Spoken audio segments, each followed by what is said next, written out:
நிறைந்த நல்ல கடவுளே, இந்த உலகத்தை ஆள வந்த அரசரே, இந்த உலகத்தில் நீதியும் சமாதானமும் நிலைத்திருப்பதற்காக உம்முடைய வாழ்வை துறந்தவரே, இந்த உலகத்தில் அனைவரும் மீட்படையவும் நிறைவான வாழ்வை பெறவும் உம்முடைய வாழ்க்கையை நீர் அர்ப்பணித்தீர் என்பதை இவ்வேளையில் அறிக்கை செய்கின்றோம்.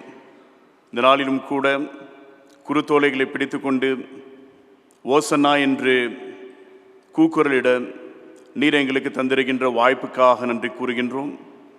இவ்வேளையிலும் கூட உம்முடைய திருவார்த்தைகளின் வழியாக எங்களுக்கு வேண்டிய உண்மைகளை நீர் வெளிப்படுத்த வேண்டும் என்று விண்ணப்பம் செய்கின்றோம். உம்முடைய வார்த்தையில் இருக்கின்ற வல்ல செய்திகளை எங்களுக்கு அறிவித்து உம்முடைய வல்ல செயல்களை நாங்கள் காண்பிக்கின்றவர்களாக எங்கள் வாழ்வின் வழியாக வெளிப்படுத்துகின்றவர்களாக இருக்க நீரை அருள் புரிய வேண்டும் என்று விண்ணப்பம் செய்கின்றோம். நீரை இந்த நேரத்தில் எங்களோடு உரையாடும். உம்முடைய வார்த்தையை கேட்டவர்களாக உம்முடைய சத்தியத்தை அறிந்தவர்களாக நாங்கள் வாழ நீரை அனுகிரகம் செய்ய வேண்டும் என்று எங்கள் மீட்பர் இயேசுவின் வழியாக கேட்கிறோம். எங்கள் ஜீவனுள்ள நல்ல கடவுளே. அன்புக்குரியவர்களே, உங்கள் அனைவரையும் நம்முடைய ஆண்டவரும் மீட்பெருமான இயேசு கிறிஸ்துவின் இனிய ஈரற்ற திருப்பெயரில் அன்புடன் வாழ்த்தி வரவேற்கின்றேன். ஒரு மிக முக்கியமான கொண்டாட்டத்தில் நாம் ஈடுபட்டு கொண்டிருக்கின்றோம். 2000 ஆண்டுகளுக்கு முன்பாக நம்முடைய ஆண்டவராகிய இயேசு கிறிஸ்து செய்த ஒரு வல்லமையான செயலை மீண்டுமாக நினைவு கூர்ந்து அந்த செயலில் நாம் கூட பங்காளிகள் என்பதை அறிக்கை செய்ய கடவுள் நமக்கு தந்திருக்கின்ற வாய்ப்புக்காக கடவுளுக்கு நன்றி செலுத்துகின்றேன். 2000 ஆண்டுகளுக்கு முன்பாக ஆண்டவராகிய இயேசு கிறிஸ்து தன்னுடைய வாழ்க்கையின் கடைசி வாரத்திற்குள்ளாக நுழைய, அந்த நேரத்தில் அவர் பல பாடுகளை அனுபவிப்பதற்கு முன்பாக எருசலேம் நகரத்திற்குள்ளாக நுழைந்து பல பொருளுள்ள செயல்பாடுகளை செய்ய, அடையாளங்களை காண்பிக்க கடவுள் அவருக்கு பாராட்டின அருளை நாம் இந்த நேரத்தில் நினைவு கூறுகின்றோம். ஆகையால் தான் இந்த நாளிலும் கூட குருத்தோலை ஞாயிறை நாம் கொண்டாடுகின்றோம். ஆண்டவராகிய இயேசு கிறிஸ்து வெற்றிகரமாக பொருளுள்ள வகையில் எருசலேம் நகரத்திற்குள்ளாக நுழைகின்ற வேளையில் அங்கிருந்த மக்கள் எப்படி அவரை வரவேற்றார்கள், எப்படி அவரோடு இணைந்து அவர்கள் பவனி சென்றார்கள் என்பதை கூட நாம் பார்க்க முடிகின்றது. இந்த குருத்தோலை ஞாயிறன்று நடைபெற்ற நிகழ்வுகள் மிக முக்கியமானவைகளாக இருக்கின்றன. ஆகையால் தான் நீங்கள் ஒரு வேளை 4 நற்செய்தி நூல்களையும் ஆராய்ந்து பார்க்கும்போது 4 நற்செய்தி நூல்களிலும் காணப்படுகின்ற ஒரு நிகழ்வாக இது அமைகின்றது. சில நிகழ்வுகள் சில நற்செய்தி நூல்களில் இருக்கும், மற்ற நற்செய்தி நூல்களில் காணப்படாது. ஆனால் இந்த நிகழ்வை நீங்கள் பார்க்கும்போது 4 நற்செய்தி நூல்களிலும் இருக்கின்றது. ஆகையால் இயேசு கிறிஸ்துவுடைய வாழ்க்கையின் மிக முக்கியமான ஒரு நிகழ்வு, அவருடைய வாழ்க்கையில் கடைசி வாரம். ஆகையால் அவருடைய அனுபவங்கள், அவருடைய திருப்பணி, அவருடைய போதனை, அவருடைய வாழ்வுக்கு உச்சக்கட்டத்தை நாம் பார்க்க இந்த மிக முக்கியமான நிகழ்வின் வழியாக முடிகின்றது. ஒருவேளை பவனி அல்லது பேரணி அல்லது அணிவகுப்பு என்று கூட சொல்லலாம் என்று நாம் சொல்லுகின்ற வேளையில் நமக்கு வரலாற்றின் பார்வையில் சில முக்கியமான எடுத்துக்காட்டுகள் இருக்கின்றன. ஒருவேளை நெல்சன் மண்டேலா என்பவர் தென் ஆப்பிரிக்கா நாட்டில் அங்கு இருக்கின்ற மக்களுடைய உரிமைகளுக்காக, விடுதலைக்காக போராடி பல ஆண்டுகள் சிறையில் இருந்து பல கடினப்பாடுகளை சந்தித்து வெற்றிகரமாக அந்த நாட்டிற்கே ஒரு தலைவராக அவர் வருகின்ற வேளையிலும் கூட அவருடைய வாழ்க்கையை அவர் பின்னோக்கி பார்க்கும்போது ஒரு அழகான ஒரு பொருள் நிறைந்த புத்தகத்தை எழுதுகின்றார். அந்த புத்தகத்தின் பெயர் A Long Walk to Freedom. விடுதலையை நோக்கிய ஒரு நீடிய ஒரு பயணம் அல்லது ஒரு பவனி என்று கூட நாம் சொல்லலாம். ஆகையால் பயணங்கள் திருமறையில் மிக முக்கியமானவைகள். அது மட்டுமல்லாமல் நம்முடைய வரலாற்றை நாம் சற்று ஆராய்ந்து பார்க்கும்போது உலக வரலாற்றில் கூட இந்த பயணங்கள் என்பது மிக முக்கியமானவைகள். ஒருவேளை இந்திய சுதந்திர போராட்டத்தை நீங்கள் எடுத்துக்கொள்ளும் போது மகாத்மா காந்தி அவர்கள் தண்டி மார்ச் என்ற ஒரு பயணத்தை மேற்கொள்கின்றவராக இருக்கின்றார். அதன் வழியாக அந்த சுதந்திர போராட்டத்திற்கு ஒரு பெரிய உற்சாகம், ஒரு பெரிய புத்துணர்ச்சி கிடைக்கின்றது என்பதை கூட நாம் பார்க்கின்றோம். அது மட்டுமல்லாமல் ஒருவேளை அண்ணல் அம்பேத்கருடைய வாழ்க்கை நீங்கள் பார்க்கும்போது மகத் என்ற பகுதியில் இருக்கின்ற ஒரு குளத்தில் தாழ்த்தப்பட்ட மக்கள் தண்ணீர் குடைக்கக்கூடாது, அதற்குள்ளாக நுழையக்கூடாது என்ற ஒரு சட்டம் இருக்கும்போது ஆயிரக்கணக்கான தாழ்த்தப்பட்ட மக்களை அழைத்து அவர்களுக்கு தலைவராக நடந்து ஒரு பெரிய பவனியை, ஒரு பெரிய பயணத்தை மேற்கொண்டு அந்த குளத்தில் இருக்கின்ற தண்ணீரை அவர் தொடுகின்றவராக, குடிக்கின்றவராக இருக்கின்றார். ஆகிய நம்முடைய சமய வரலாற்றை நாம் ஆராய்ந்து பார்க்கின்ற வேளையிலும் கூட, சமய சார்பற்ற வரலாற்றை நாம் பார்க்கின்ற வேளையிலும் கூட, இந்த பயணங்கள் அல்லது பவனிகள் என்பது மிகவும் முக்கியமானவைகள். ஆண்டவர் அருளுகின்ற விடுதலையை நோக்கிய பயணங்களாக, மனித மாண்பை அறிக்கை செய்கின்ற பயணங்களாக, மனித விடுதலையை நோக்கிய பயணங்களாக அமைகின்றன என்பதை நிச்சயமாக நாம் அறிந்து கொள்ள வேண்டும். ஆகையால் தான் இந்த நாளிலும் கூட இந்த குருத்தோலை ஞாயிறன்று நாம் ஒரு திருச்சபையாக இந்த திருச்சபையை சுற்றி ஒரு பவனி மேற்கொண்டவர்களாக இருந்தோம். ஒரு பயணத்தை நாம் மேற்கொண்டோம். அந்த பயணத்தின் வாயிலாக நம்முடைய ஆண்டவர் அமைதியின் அரசர், விடுதலையின் நாயகர் என்பதை அறிக்கை செய்யவும், அந்த பயணத்தில் நாமும் பங்கு கொள்கின்றோம், அந்த விடுதலையாளரை நாமும் கூட பின்பற்றுகின்றோம் என்பதை கூட மிக தெளிவாக தைரியத்தோடு நாம் அறிக்கை செய்தவர்களாக காணப்படுகின்றோம். ஆகையால் ஒருவேளை இந்த நாளிலும் கூட வாசிக்கப்பட்ட நற்செய்தி பகுதியை நீங்கள் எடுத்துக்கொண்டீர்கள் என்றால், மத்தேயு 21 அதிகாரத்தை நீங்கள் பார்க்கும்போது அங்கே இயேசு கிறிஸ்து எப்படி இந்த எருசலேம் நகரத்திற்குள்ளாக நுழைகின்றார் என்பதை கூட நீங்கள் பார்க்க முடிகின்றது. அந்த நேரத்திலும் கூட ஒருவேளை நீங்கள் 10ஆம் வசனத்தை வாசித்தீர்கள் என்றால், யாராவது வாசியுங்கள். 21 அதிகாரம் 10ஆம் வசனம். அவர் எருசலேமுக்குள் பிரவேசிக்கையில் நகரத்தார் யாவரும் ஆச்சரியப்பட்டு இவர் யார் என்று விசாரித்தார்கள். இயேசு கிறிஸ்து எருசலேம் நகரத்திற்குள்ளாக நுழைகின்றார். எருசலேம் நகரத்திற்குள்ளாக நுழைந்த பிறகு அந்த எருசலேம் நகரத்தை சார்ந்தவர்கள் ஆச்சரியம் அடைந்து என்ன கேள்வி கேட்கின்றார்கள்? இவர் யார்? யார் இவர்? Who is he? இந்த கழுதையின் குட்டியின் மேல் ஏறி இந்த நகரத்திற்குள்ளாக நுழைந்து வருகின்ற இந்த மனிதர் யார்? இவர் எப்படிப்பட்டவர்? இவருடைய குணாதிசயங்கள் என்ன? இவர் கூறுகின்ற மதிப்பீடுகள் என்ன? இவர் அறிக்கை செய்கின்ற தகவல்கள் என்ன? இவர் எப்படிப்பட்டவர் என்ற ஒரு கேள்வி மக்களுக்குள்ளாக எழும்புகின்றது. ஆகிய இந்த நாளிலும் கூட நமக்குள்ளாக எழும்ப வேண்டிய மிக முக்கியமான கேள்வி, இந்த இயேசு யார்? எதற்காக எருசலேமுக்குள்ளாக நுழைகின்றார்? எதற்காக ஒரு கூட்ட மக்கள் இவரை பின்தொடர்கின்றார்கள்?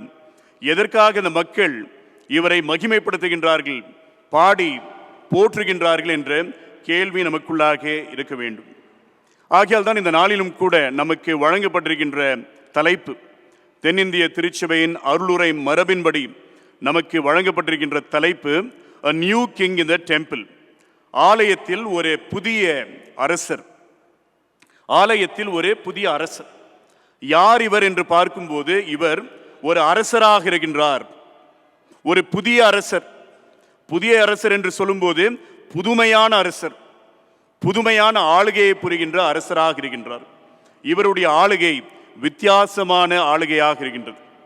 ஒருவேளை இஸ்ரேல் நாட்டுடைய வரலாற்றை நீங்கள் சற்று ஆராய்ந்து பார்க்கும்போது, ஆரம்ப காலத்தில் இஸ்ரேல் நாட்டை நடத்துவதற்காக ஆசாரியர்கள் இருக்கின்றார்கள், நியாயாதிபதிகள் இருக்கின்றார்கள். ஆனால் ஒரு காலகட்டத்தில் சாமுவேல் ஆசாரியராக, நியாயாதிபதியாக, அந்த நாட்டிற்கு தலைவராக இருக்கின்ற வேளையிலும் கூட இஸ்ரேல் மக்கள் சாமுவேலை பார்த்து, கடவுளிடத்தில் எங்களுடைய வேண்டுதலை நீங்கள் வைக்க வேண்டும் என்று சொல்லுகின்றார். என்ன வேண்டுதல் என்றால், மற்ற நாடுகளைப் போல எங்கள் நாட்டிற்கும் ஒரு அரசர் வேண்டும், எங்களுக்கும் ஒரு ராஜா வேண்டும். மற்ற அனைத்து நாடுகளிலும் கூட ராஜா இருக்கின்றார், ஆனால் இந்த நாட்டிற்கு ராஜா இல்லை. இந்த நாட்டை ஆளுகின்றவர்கள் நியாயாதிபதிகளாக இருக்கின்றார்கள், ஆனால் எங்களுக்கு ராஜா வேண்டும் என்று மக்கள் கேட்கின்றார்கள். எதற்காக அந்த நாட்டுக்கு ராஜா இல்லை என்றால், ஆண்டவர் மட்டும்தான் ராஜாவாக இருக்க முடியும், கடவுள் மட்டும்தான் அரசராக இருக்க முடியும். ஆனால் அதற்கு எதிர்ப்பாக இஸ்ரேல் மக்கள் சாமுவேலுடைய காலத்தில் எங்களுக்கு ஒரு அரசர் வேண்டும் என்று கேட்கின்றார். அந்த நேரத்தில் சாமுவேல் கடவுளுடைய சித்தத்தை அறிந்தவராக இஸ்ரேல் மக்களை பார்த்து சில எச்சரிக்கைகளை விடுக்கின்றார். ஒருவேளை 1 சாமுவேல் 8ஆம் அதிகாரத்தை நீங்கள் எடுத்துக்கொண்டீர்கள் என்றாலும் கூட 8ஆம் அதிகாரத்தின் 11ஆம் வசனத்திலிருந்து நீங்கள் பார்க்கலாம். ஒரு ராஜா உங்களுக்கு ஆளுகை புரிந்தால் உங்களுடைய நாட்டில் ஏற்படுகின்ற மிக கடினமான காரியங்கள் என்ன, உங்களுக்கு ஏற்படுகின்ற ஆபத்துகள் என்ன என்பதை கூட மிக தெளிவாக சாமுவேல் உணர்த்துகின்றவராக இருக்கின்றார். உங்களுடைய மகள்களை எடுத்துக்கொள்வார். ஒரு ராஜாவாக இருக்கின்றவர் உங்களுடைய மகள்களை எடுத்துக்கொள்வார், உங்களுடைய மகன்களை எடுத்துக்கொள்வார். உங்களுடைய பிள்ளைகள் ராஜாவுக்கு அடிமைகளாக பணியாளர்களாக மாறிவிடுவார்கள். உங்கள் பிள்ளைகளுக்கு எவ்விதமான விடுதலையும் இருக்காது, அவர்கள் ராஜாவுக்கு அடிமைகளாக இருப்பார்கள் என்பதை கூட சாமுவேல் கூறுகின்றார். அது மட்டுமல்லாமல் ஒருவேளை இன்னொரு வசனத்தை வாசிக்க வேண்டும் என்றால் 14ஆம் வசனத்தை யாராவது வாசியுங்கள். உங்கள் வயல்களிலும் உங்கள் திராட்சை தோட்டங்களிலும் உங்கள் ஒலிவ தோப்புகளிலும் நல்லவைகளை எடுத்துக்கொண்டு தன் ஊழியக்காரருக்கு கொடுப்பான். ஒரு அரசராக இருப்பவர் எப்படி இருப்பார்? ஒரு அரசராக இருப்பவர் எப்படி இருப்பார்? உங்கள் பிள்ளைகளை எடுத்துக்கொண்டு தன்னுடைய பணியாளர்களாக மாற்றி விடுவார். உங்கள் வயல்களை எடுத்துக்கொள்வார், உங்கள் திராட்சை தோட்டங்களை எடுத்துக்கொள்வார், உங்களுடைய ஒலிவ தோப்புகளை எடுத்துக்கொண்டு தன்னுடைய ஊழியக்காரர்களுக்கு கொடுத்து விடுவார். ஆகையால் ஒரு ராஜா உங்கள் மேல் ஆளுகை புரிந்தால் அந்த ராஜா எப்படிப்பட்டவராக இருப்பார்? அபகரிக்கின்றவராக இருப்பார். உங்களுக்கு சொந்தமானவைகளை அபகரிக்கின்றவராக இருப்பார். இதுதான் ஒரு ராஜா என்று சாமுவேல் எச்சரிக்கின்றார். ஆனாலும் கூட இஸ்ரேல் மக்கள் இருந்தாலும் கவலை இல்லை, எங்களுக்கு ராஜா வேண்டும் என்று கேட்டு அந்த ராஜாவின் வழியாக ஏற்படுகின்ற ஆபத்துகளை சந்திக்கின்றவராக இருக்கின்றார். ஒருவேளை ஆகாப் ராஜாவுடைய காலத்தில் கூட ஏற்படுகின்ற அந்த மிக கொடூரமான நிகழ்வை நீங்கள் அறிந்தவர்களாக இருக்கின்றீர்கள். நாபோத்துடைய திராட்சை தோட்டத்தை எடுத்துக்கொண்டு கடைசியில் நாபோத்தை கொலை செய்வதற்கும் அவர்கள் துணிகின்றவர்களாக காணப்படுகின்றார்கள். ஆகையால் ஒரு ராஜா என்பவர் எப்படிப்பட்டவர் என்றால் அந்த நாட்டில் இருக்கின்ற மக்களுடைய அனைத்து உடைமைகளையும் எடுத்துக்கொள்கின்றவர் தான் ராஜாவாக இருக்க முடியும். உங்கள் பிள்ளைகளை அடிமைகளாக வைத்துக் கொள்வார், உங்களுடைய வயல்களை, தோப்புகளை, தோட்டங்களை தனதாக்கி கொள்வார், மற்றவர்களுக்கு அதை பிரித்து தருவார், பகிர்ந்து தருவார் என்பதை கூட நாம் பார்க்க முடிகின்றது. ஆகையால் இந்த சூழ்நிலையில் ஒரு புதுமையான ராஜா இயேசு கிறிஸ்து எப்படிப்பட்டவர்? ஒரு புதுமையான ராஜாவாக இருக்கின்றார். இந்த ராஜா அபகரிக்கின்ற ராஜாவாக காணப்படுவதில்லை, இந்த ராஜா சுரண்டுகின்ற ராஜாவாக காணப்படுவதில்லை. He is not an encroaching king, he is not an exploitative king. இவர் அபகரிப்பதும் இல்லை, இவர் சுரண்டுகின்ற ராஜாவாகவும் இருப்பதில்லை. அதற்கு மாறாக எருசலேம் நகரத்திற்குள்ளாக நுழைவதற்கு முன்பாக இந்த இயேசு கிறிஸ்து என்ன செய்கின்றார் என்றால் தன்னுடைய சீடர்களை பக்கத்தில் இருக்கின்ற கிராமத்திற்கு அனுப்பி அந்த கிராமத்தில் ஒரு கழுதையின் மறி, கழுதை குட்டியை நீங்கள் எனக்காக எடுத்துக்கொண்டு வாருங்கள் என்று கேட்கின்றார். அந்த கழுதையை கூட அபகரிக்கின்றவராக, அந்த கழுதையை கூட கட்டாயத்தின் நிமித்தமாக எடுத்துக்கொள்கின்றவராக காணப்படுவதில்லை. அதற்கு மாறாக அந்த சீடர்கள் கிராமத்திற்குள்ளாக நுழைந்து அந்த கழுதையின் உரிமையாளரிடம் என்ன சொல்ல வேண்டும்? ஆண்டவருக்கு இது தேவை. ஒருவேளை நம்முடைய மொழிபெயர்ப்பு ஆண்டவருக்கு இது வேண்டும் என்று இருக்கலாம். ஆங்கில மொழிபெயர்ப்பை நீங்கள் பார்த்தீர்கள் என்றால் the Lord is in need, the Lord needs it.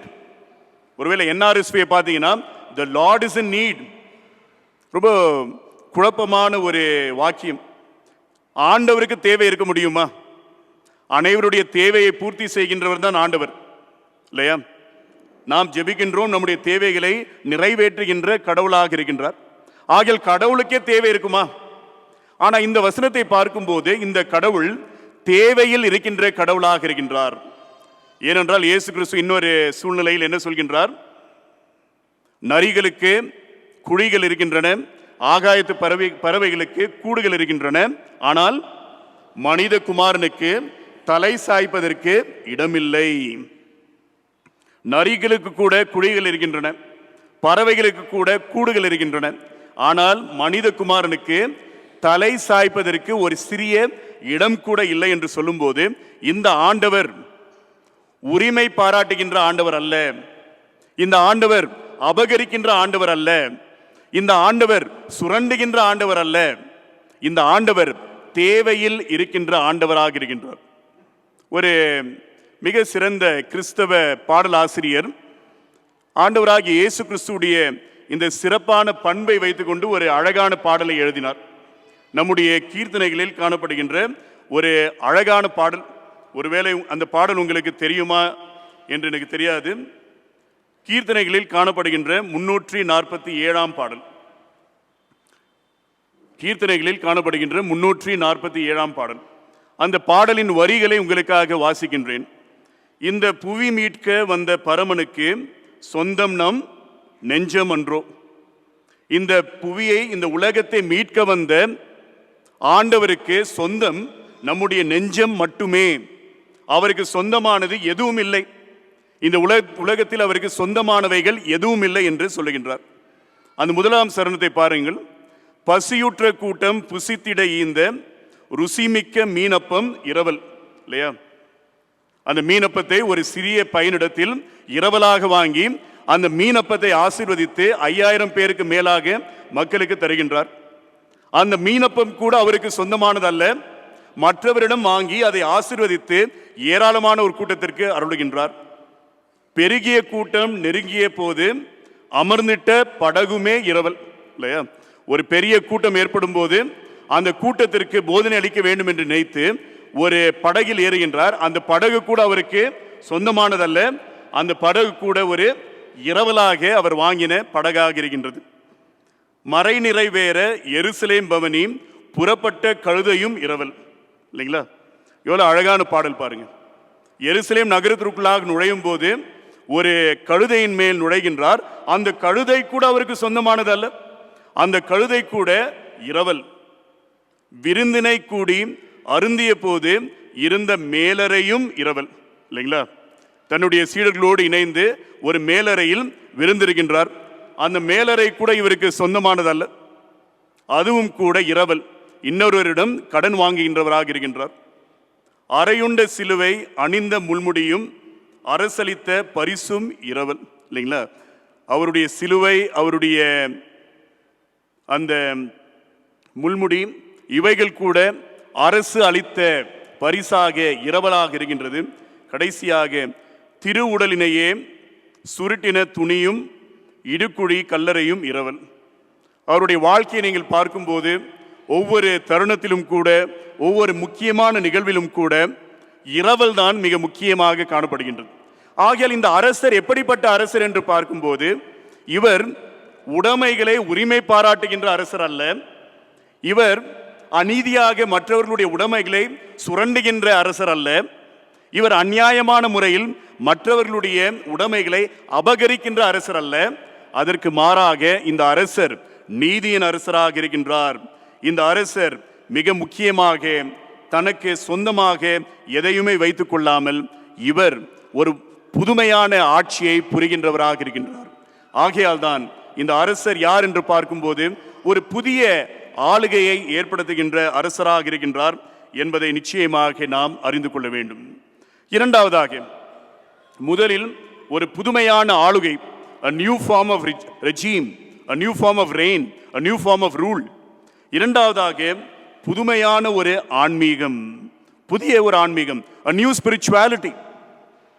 ஆண்டவராகிய இயேசு கிறிஸ்து எருசலேமுக்குள்ளாக அரசராக நுழைகின்றார். ஒருவேளை அரசராக நுழையும் போது எருசலேம்ல எந்த இடத்திற்கு அவர் போயிருக்கணும்? அரண்மனைக்கு சென்றிருக்க வேண்டும். இல்லையா? எருசலேம் நகரத்திற்குள்ளாக அரசராக இவர் உள்ளே செல்லும் போது அரண்மனைக்குள்ளாக போயிருக்க வேண்டும். ஆனால் அரண்மனைக்குள்ளாக போகாமல் எங்கே போகின்றார்? தேவ ஆலயத்திற்குள்ளாக, கோவிலுக்குள்ளாக நுழைகின்றவராக இருக்கின்றார். இல்லைங்களா? ஆண்டவராக இயேசு கிறிஸ்து எங்கே செல்கின்றார்? ஆலயத்திற்குள்ளாக நுழைகின்றார். ஆகையால் ஒரு புதிய ஆன்மீகத்தை வெளிப்படுத்துகின்றவராக இருக்கின்றார். a new spirituality, ஒரு புதிய ஆன்மீகம். ஒருவேளை மத்தேயு 21ஆம் அதிகாரத்தில் இந்த முதல் 17 வசனங்களுக்கு பிறகு வருகின்ற பகுதியை நீங்கள் வாசிக்கும் போது அங்கே நீங்கள் பார்க்க வேண்டிய ஒரு மிக முக்கியமான சம்பவம் என்னவென்றால், ஆண்டவராகிய இயேசு கிறிஸ்து பசியோடு இருக்கின்றார்.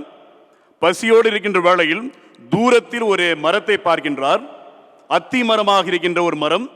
அந்த அத்தி மரம் எப்படி இருக்கின்றது? இலைகளுடைய ஒரு அத்தி மரமாக இருக்கின்றது. இலைகள் நிரம்பிய அத்தி மரமாக இருக்கின்றது. ஆகையால் ஒரு எதிர்பார்ப்போடு, ஒரு ஆசையோடு, ஒரு வேட்கையோடு அந்த மரத்தின் அருகில் செல்லும் போது அந்த மரத்தில் கனிகள் இருப்பதில்லை, பழங்கள் இல்லை, வெறும் இலைகள் மட்டும்தான் இருக்கின்றது. உடனே இயேசு கிறிஸ்து என்ன பண்றாரு? அந்த மரத்தை சபிக்கின்றார். இல்லைங்களா? பொதுவாக ஆண்டவராகிய இயேசு கிறிஸ்து யாரையும் சபிப்பதில்லை. யாரும் யாரை சபிக்க கூடாது என்று சொல்கின்ற ஆண்டவர் இந்த நேரத்தில் அந்த மரத்தை சபிக்கின்றவராக இருக்கின்றார். திரும்பி வருகின்ற வேளையில் அந்த மரத்தை பார்க்கும் போது அந்த மரம் பட்டு போயிற்று என்பதை நாம் வாசிக்கின்றோம். ஆகையால் இந்த மரம் என்பது இஸ்ரேல் மக்களுடைய ஆலயத்திற்கு, ஆன்மீகத்திற்கு ஒரு உருவகமாக காணப்படுகின்றது. The tree is a metaphor for the temple and the spirituality of Israel. இல்லைங்களா? ஆகையால் தான் அந்த மரத்தை சபிக்கும் போது ஆண்டவராகிய இயேசு கிறிஸ்து என்ன செய்கின்றார் என்றால், அந்த ஆலயத்தை சபிக்கின்றவராக இருக்கின்றார். அது மட்டுமல்லாமல் அந்த ஆலயத்தில் காணப்படுகின்ற போலியான ஆன்மீகத்தை அவர் சபிக்கின்றவராக இருக்கின்றார். போலியான ஆன்மீகம். தூரத்தில் பார்க்கும்போது நிறைய இலைகள் இல்லையா? இன்னைக்கு கூட நம்ம என்ன பண்றோம்? மெகா சர்ச்சுக்கெல்லாம் போறோம். ஏன்னா நிறைய கூட்டத்தார் இருக்கின்றார்கள். நிறைய கூட்டம் இருக்கணும், அப்போ வழிபாட்டால் தான் அது உண்மையான வழிபாடு என்று நினைக்கிறோம். தூரத்தில் பார்க்கும்போது நிறைய கூட்டம், நிறைய இலைகள். கிட்ட பார்க்கும்போது கனிகள் இல்லை, பழங்கள் இல்லை. இப்படிப்பட்ட போலியான மாய்மாலமான ஆன்மீகம் உங்களுடைய ஆன்மீகமாக இருக்கக்கூடாது என்பதை ஆண்டவர் வெளிப்படுத்துகின்றவராக இருக்கின்றார். ஆகையால் தான் அந்த மரத்தை சபிக்கின்றார். கனி தராத ஆன்மீகம் வெறுமையானது, வீணானது, அது சாபத்திற்குரியது என்பதை ஆண்டவர் அறிக்கை செய்து அந்த ஆன்மீகத்தை சபிக்கின்றவராக இருக்கின்றார். ஒருவேளை ஆண்டவராகிய கடவுள் புதிய எருசலேமை படைக்கின்ற வேளையில், புதிய வானத்தையும் புதிய பூமியையும் படைக்கின்ற வேளையில், புதிய எருசலேமை குறித்து பேசும்போது அந்த எருசலேம் எப்படிப்பட்ட நகரமாக இருக்கின்றது?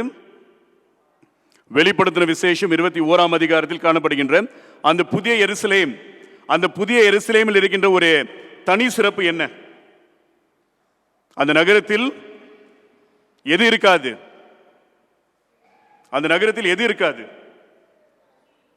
அந்த நகரத்தில் தேவாலயமே இருக்காது. வெளிப்படுத்தின விசேஷம் 21ஆம் அதிகாரத்தை நீங்கள் படித்தீர்கள் என்றால் அந்த புதிய எருசலேமில் ஆலயமே இருக்காது. ஏன் ஆலயம் இருக்காது? ஏனென்றால் அந்த முழு நகரமே ஆலயமாக வாழ வேண்டும். தனிப்பட்ட ஒரு ஆலயம் என்பது தேவையில்லை. மனித கைகளினால் உருவாக்கப்பட்ட ஆலயம் தேவையில்லை. ஒரு கட்டிடமாக இருக்கின்ற ஆலயம் தேவையில்லை. முழு நகரமும் ஆலயமாக இருக்கின்ற சூழ்நிலை. அதுதான் ஆண்டவராகிய கடவுள் வழங்குகின்ற அருமையான திருக்காட்சியாக இருக்கின்றது. ஒரு தொலைநோக்கு பார்வையாக இருக்கின்றது. தொடர்ந்து நீங்கள் 22ஆம் அதிகாரத்திற்குள்ளாக கடந்து வரும்போது ஒரு பெரிய சிங்காசனம் இருக்கின்றது. அந்த சிங்காசனத்தின் மேல் கடவுள் உட்கார்ந்து கொண்டிருக்கின்றார். கடவுளுடைய அருகில் ஆட்டுக்குட்டி ஆனவர் உட்கார்ந்து கொண்டிருக்கின்றார். அந்த சிங்காசனத்திலிருந்து அனைவருக்கும் மனப்பாடமாக தெரிந்திருக்க வேண்டிய செய்திகள். அந்த சிங்காசனத்திலிருந்து, அரியணையிலிருந்து ஒரு ஜீவ தண்ணீருடைய ஆறு ஓடுகின்றது. இல்லைங்களா? A river of living water flows from the throne. அந்த நகரத்துடைய நடுவில், அந்த நதியின் 2 ஓரங்களிலும் என்ன இருக்கின்றன? ஜீவ மரங்கள் இருக்கின்றன. The trees of life. ஒருவேளை ஏதேன் தோட்டத்தில் ஒரே ஒரு ஜீவ விருட்சம் தான், ஜீவ மரம் தான். ஆனால் இந்த வெளிப்படுத்தின விசேஷம் 22ஆம் அதிகாரத்தில் பார்க்கும்போது அநேக மரங்கள். இந்த மரங்களுடைய சிறப்பு என்ன சிறப்பு? இந்த மரங்கள் ஒவ்வொரு மாதமும் ஒரு புதிய கனியை தருகின்ற மரமாக இருக்கின்றது. 12 வகையான கனிகளை தருகின்ற மரம், 12 வகையான கனிகளை தருகின்ற மரங்கள், ஒவ்வொரு மாதமும் ஒரு புதிய கனி, ஒரு புதிய பழத்தை தருகின்ற மரமாக இருக்கின்றது. அது மட்டுமல்லாமல் இந்த மரத்தின் இலைகள் எப்படிப்பட்டவைகள் சொல்லுங்க சத்துமா? ஆரோக்கியம் அளிக்கின்ற இலைகளாக இருக்கின்றன. It will provide healing to the nations. அனைத்து மக்களுக்கும் ஆரோக்கியத்தை ஏற்படுத்துகின்ற இலைகளாக இருக்கின்றன. யோசித்து பாருங்கள், ஒரு அருமையான திருக்காட்சி. ஒரு ஜீவ நதி ஓடுகின்றது. ஜீவ நதியின் 2 கரைகளிலும் கூட ஜீவ மரங்கள் இருக்கின்றன. அந்த ஜீவ மரங்களில் 12 வகையான கனிகள். அந்த இலைகள் மாய்மாலமான இலைகள் அல்ல, போலியான இலைகள் அல்ல. அந்த இலைகளின் வழியாக ஆரோக்கியம் கிடைக்கும், அனைத்து மக்களுக்கும் ஆரோக்கியம் கிடைக்கும். ஆகையால் தான் இயேசு கிறிஸ்து அந்த அத்தி மரத்தை சபிக்கும் போது அந்த நாட்டில் இருக்கின்ற போலியான ஆன்மீகத்தை, போலியான ஆலய சடங்குகளை அவர் சபிக்கின்றவராக இருக்கின்றார். ஒரு புதுமையான ஆன்மீகத்தை ஏற்படுத்துகின்றவராக இருக்கின்றார் என்பதை நிச்சயமாக நாம் அறிந்து கொள்ள வேண்டும். வெறும் இலைகள் நிறைந்த மரங்களாக அல்ல, கனிகள் தருகின்ற மரங்களாக நாம் வாழ வேண்டும். அந்த இலைகள் வெறும் கவர்ச்சியான இலைகளாக அல்லாமல் ஆரோக்கியத்தை ஏற்படுத்துகின்ற இலைகளாக இருக்க வேண்டும். அருமையான ஒரு காட்சி. அதனால தான் ஏசாயா தீர்க்கதரிசி ரொம்ப அழகாக சொல்றார், என்னுடைய தந்தையின் வீடு ஜெப வீடாக இருக்க வேண்டும் இல்லையா? அதே தான் இயேசு கிறிஸ்து சொல்றார், என்னுடைய தந்தையின் வீடு ஜெப வீடாக இருக்க வேண்டும். House of prayer, house of prayer. இந்த நாளிலும் கூட யார் இந்த இயேசு என்று கேள்வி கேட்கின்ற நாம், நம்முடைய ஆலயம் ஜெப வீடாக இருக்கின்றதா என்பதை கூட சற்று சிந்தித்து பார்க்க வேண்டியவர்களாக காணப்படுகின்றோம். இந்த நாளிலும் கூட ஒரு அழகான பாடலை பாடி இந்த வழிபாட்டை தொடங்கினோம் இல்லைங்களா? என்ன பாட்டு? ஓசன்னா பாலர் பாடும் இல்லைங்களா? ஒரு மிக பழமையான பாடல். எத்தனை வருஷமா இந்த பாடல் பாடிங்கிறாங்க தெரியுங்களா? 9ஆம் நூற்றாண்டில் எழுதப்பட்ட ஒரு பாடல் இது. 12 நூற்றாண்டுகளாக இந்த பாடலை நாம் பாடிக்கொண்டிருக்கின்றோம். 820ஆம் ஆண்டில் எழுதப்பட்ட ஒரு பாடல், லத்தீன் மொழியில் எழுதப்பட்ட ஒரு பாடல். பிறகு 19ஆம் நூற்றாண்டில் ஆங்கில மொழியில் அது மொழிபெயர்க்கப்பட்டது. ஆனால் 9ஆம் நூற்றாண்டில் லத்தீன் மொழியில் எழுதப்பட்ட ஒரு பாடலை இன்று வரை பாடிக்கொண்டிருக்கின்றோம். 1200 ஆண்டுகளாக ஒரு சிறப்பான பாடலை பாடுகின்றோம்.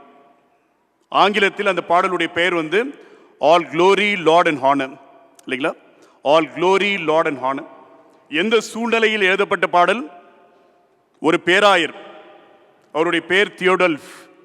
தியோடல்ஃப் என்ற ஒரு பேராயர் அந்த அரசருக்கு விரோதமாக செயல்பட்டார் என்ற குற்றச்சாட்டின் மேல் சிறையில் வைக்கப்படுகின்றார். சிறையில் இருக்கும்போது இந்த பாடலை எழுதுகின்றார். இவர் செய்த குற்றங்கள் என்ன?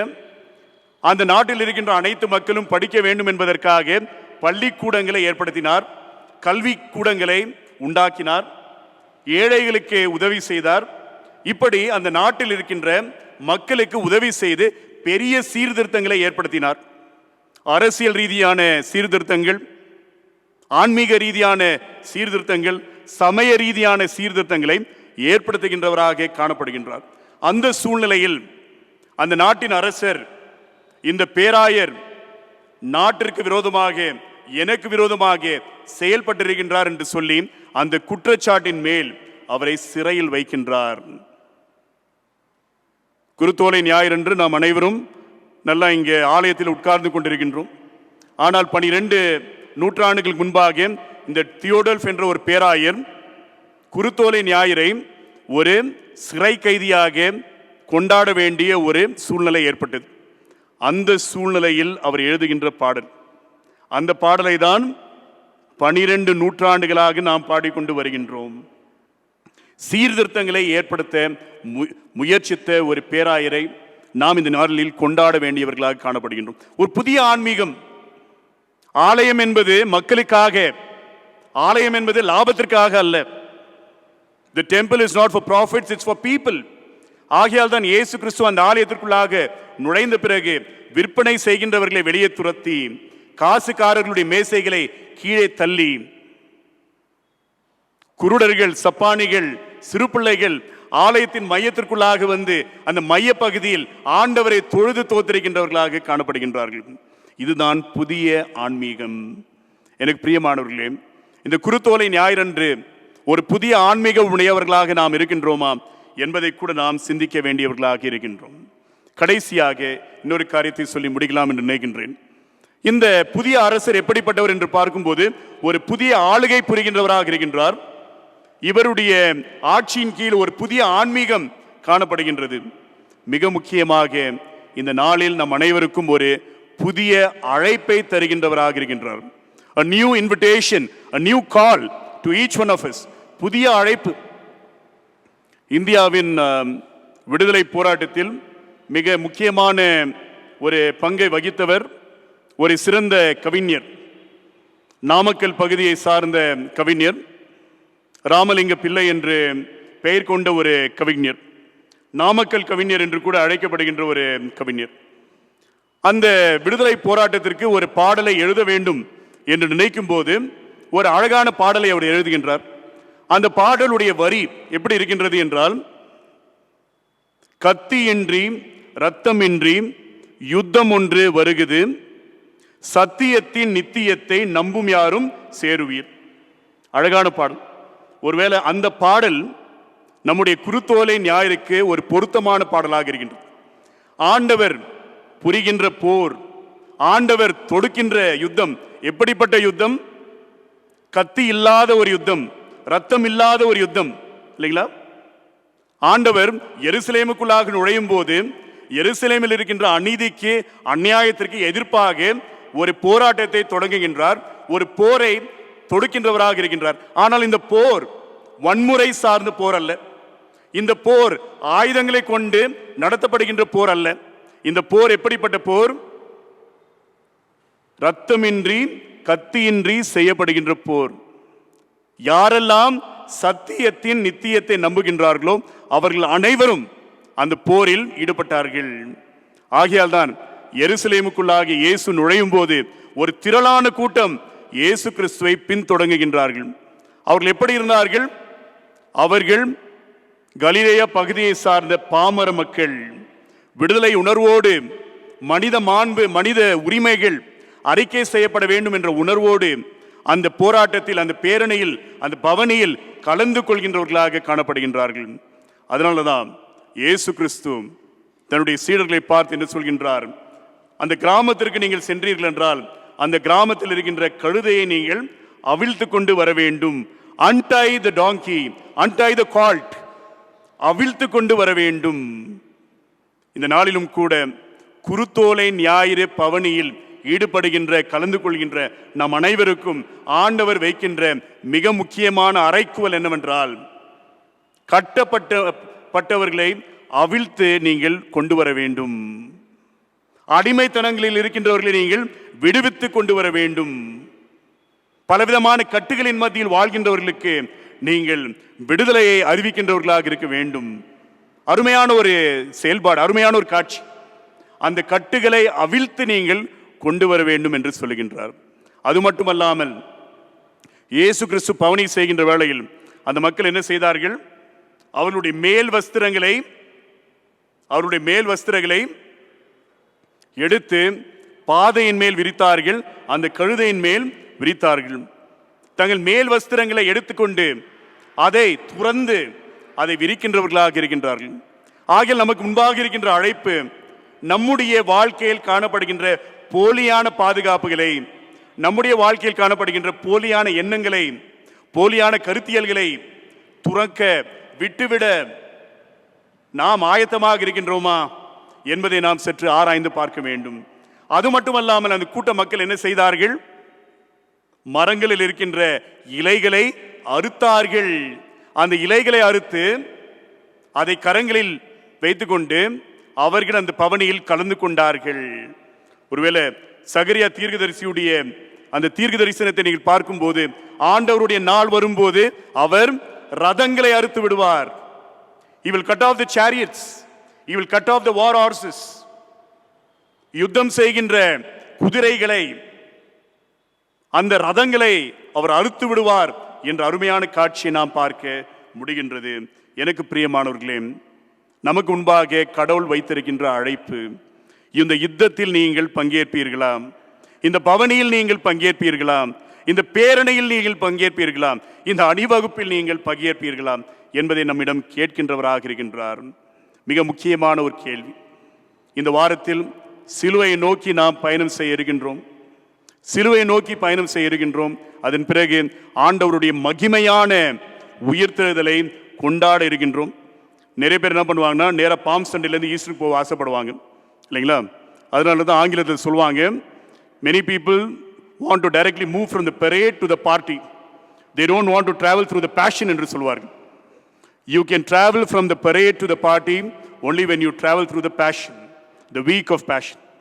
ஆகையால் இந்த நாளின் பவனியில் கலந்து கொள்கின்ற நாம், பேரணியில் கலந்து கொள்கின்ற நாம், அணிவகுப்பில் கலந்து கொள்கின்ற நாம், கொண்டாட்டத்தில் கலந்து கொள்ள வேண்டும் என்றால் இந்த பாடுகள் நிறைந்த வாரத்தின் வாயிலாக நாம் கடந்து செல்ல வேண்டியவர்களாக இருக்கின்றோம்.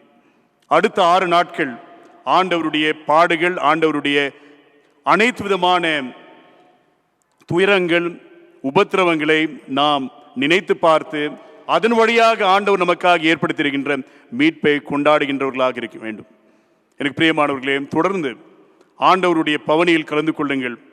இந்த ஆண்டவர் நம்மை மீட்க வந்திருக்கின்ற ஆண்டவராக இருக்கின்றார். ஆகையால் தான் மக்கள் ஓசன்னா என்று கூறினார்கள். ஓசன்னா என்றால் ஆண்டவரே எங்களை ரட்சியும், ஆண்டவரே எங்களை ரட்சியும். இந்த உலகத்தில் இருக்கின்ற துரைத்தனங்கள் எங்களை ரட்சிக்க முடியாது. இந்த உலகத்தில் இருக்கின்ற அதிகாரங்கள் எங்களை ரட்சிக்க முடியாது. நாங்கள் சேர்த்து வைத்திருக்கின்ற உடைமைகள் எங்களுக்கு ரட்சிப்பை அளிக்க முடியாது. எங்களிடம் இருக்கின்ற பொன்னும் வெள்ளியும் அனைத்து விதமான செல்வமும் எங்களை ரட்சிக்க முடியாது. அதற்கு மாறாக ஓசன்னா என்று நாம் அழைக்கும் போது இந்த உலகத்தை ஆளுவதற்காக வந்திருக்கின்ற அரசர் வழியாக மட்டுமே நாம் ரட்சிக்கப்பட முடியும் என்பதை அறிக்கை செய்ய வேண்டியவர்களாக காணப்படுகின்றோம். கடவுள் தாமே உங்கள் அனைவரையும் ஆசீர்வதித்து வழி நடத்துவாராக. ஆமேன்.